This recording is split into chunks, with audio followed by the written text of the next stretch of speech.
Ano po, pag natutulog po ako, masakit po dito. Pag natutulog ka, left and right. Diabetic po ba? Hindi. Ganun ba yun?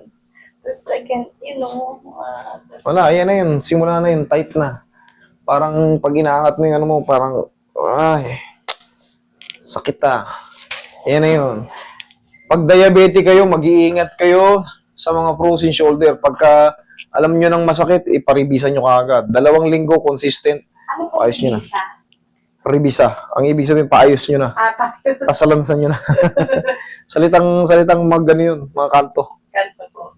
Ng kanto. Sige. Pawis lang, sir, ha? Okay lang, walang problema. Ayan, medyo sa dulo na yung masakit. Okay. Pero ito, mas maganda pa to. Ayan, oo, kita mo sa dulo na yung masakit. Ako. Pero, good decision na ipapaayos nyo na siya nang hindi pa siya, matigas. Okay? Madali lang to.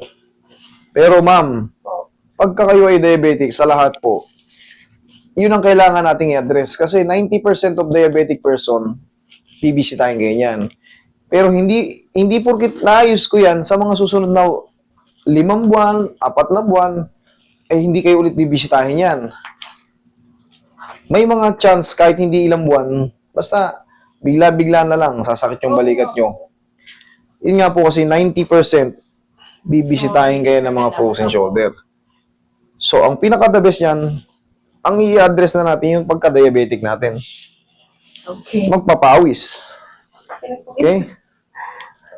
Hindi ganyan, alinsangan yung pawis na yan.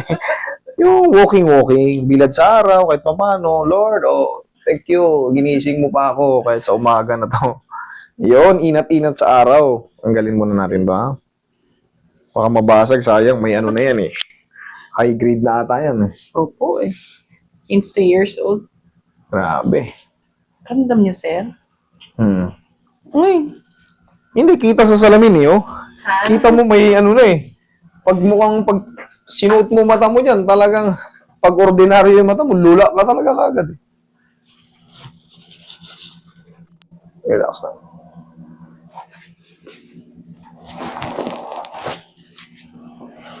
Higa kang patagilid, ma'am.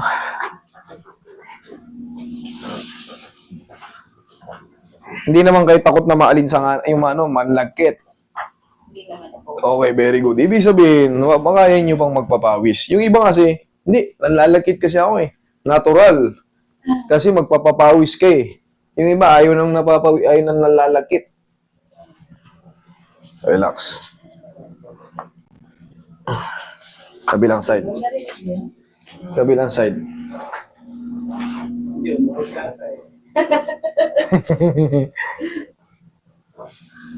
Pariininig sa vlog yun.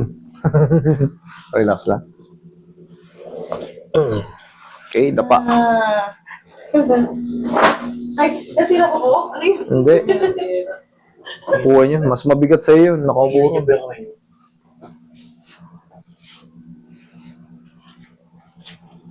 Okay, relax lang.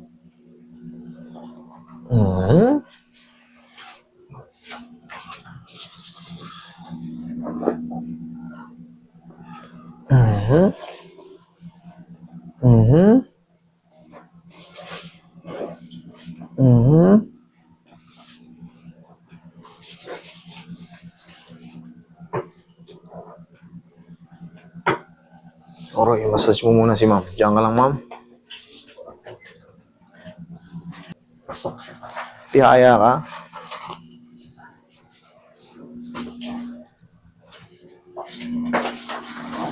Nagsundo na si Lawrence?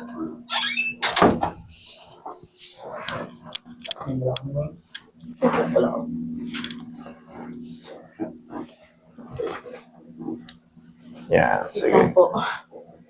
Lagay lang sa tiyan. Mamaya na. Lagay sa tiyan yung kamay. Lagay sa tiyan yung kamay. Yan, relax na. Inhale. Exhale. Thank you. Diyan ka lang muna. Huwag tatayo. Kung kailan pumasok ka ng aircon, biglang... Sir. Sige. Hindi mo siyang tissue eh. Yung mga sir, cholesterol. Kaya alam niyo, mas maganda yan. Para yung mga kolesterol natin. Sige, upo kayo. Ba yan, para Diyan naman lumalabas yan sa pawis. Diyan tayo na-detox. Detoxifying.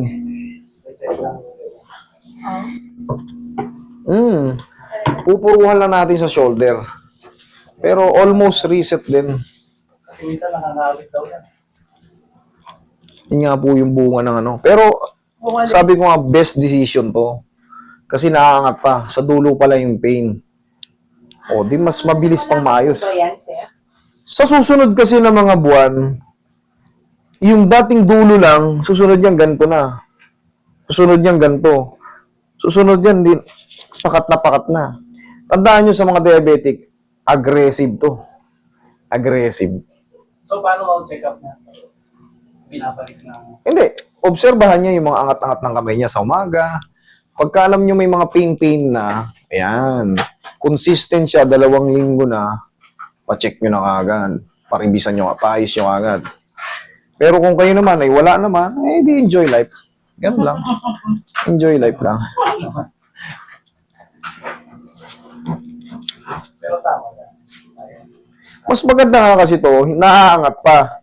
Para hindi rin kayo hirap, hindi rin kayo nasasaktan pag pina-adjust. Kasi ito, mas masakit na siya pag konti na lang naaangat.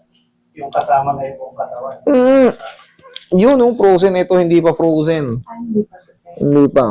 Ano lang, Shoulder pain. Lakas. Relax lang. Kaya kayo talagang gano'n. Sa kabila. Hawayan, no? O, di pakaluwag. Okay? Mas madaling ayusin. Mas konti yung pain. Salamat. Okay? Sige, salamat.